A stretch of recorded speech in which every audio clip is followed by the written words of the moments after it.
Good morning! Nandito kami sa kulungan ng manok. Magpainom kami ng pampurga. Ito. Weather update yan, mahangin. Dahil nga papasok na yung Typhoon Uwan. Ito yung ititimpla ko sa isang sachet, 1 gallon. Bastonero Plus. Para sa aking 1 month old to 3 months old na mga sisyo.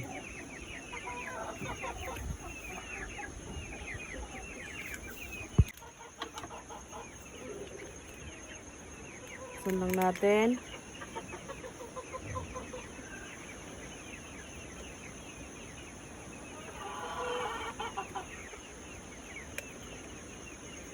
No more. And then shake.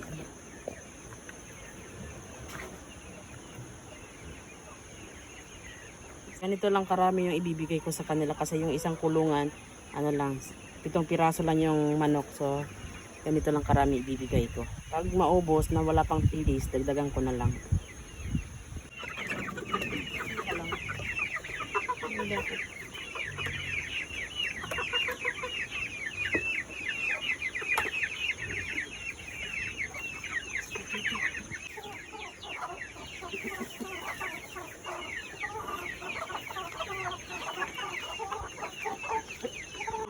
Ito naman para sa 8 pirasong sisyo. Ayan, may nakita kaming itlog sa loob ng kulungan. Yung kasi mga manok ko, kung saan lang nangingitlog. Ayun, may isa tayong nahanap.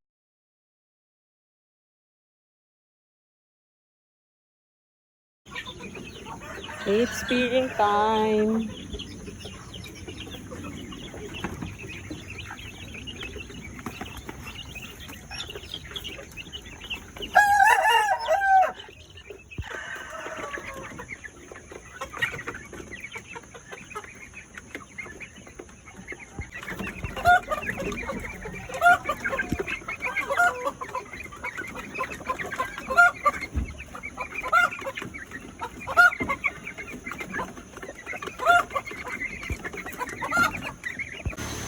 Ganyan kalakas ang hangin dito. Dahil yan kay Typhoon Uwan. Hangin lang. Tapos yung ulan pabugso-bugso. Hala! It's maulan. Maulan na morning today. Gagawa kami ng tutusok na namin yung pagkabitan ko ng bulaklak. Kahit maulan. So, ayan, tinataliman na ni Wilhelm yung poste. Para mamaya ibabaon na lang niya. Yung ulan at saka hangin, nakakagulat. Minsan, pabigla-biglan lang bumabagsak. Tapos yung hangin, biglang ihip ng malakas. Nakakagulat tuloy. Yan yung ilalagay kong net, pampalilim ng aking mga orchids. Kaso maiksi. Pero pwede na yan. Buhol-buhol yung tali. Ayan, inayos mo na ni Wilhelm bago namin talian yung net.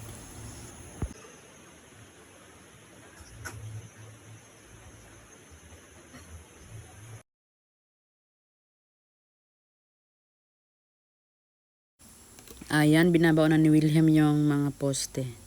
Tapos yan, maglalagay na kami ng net.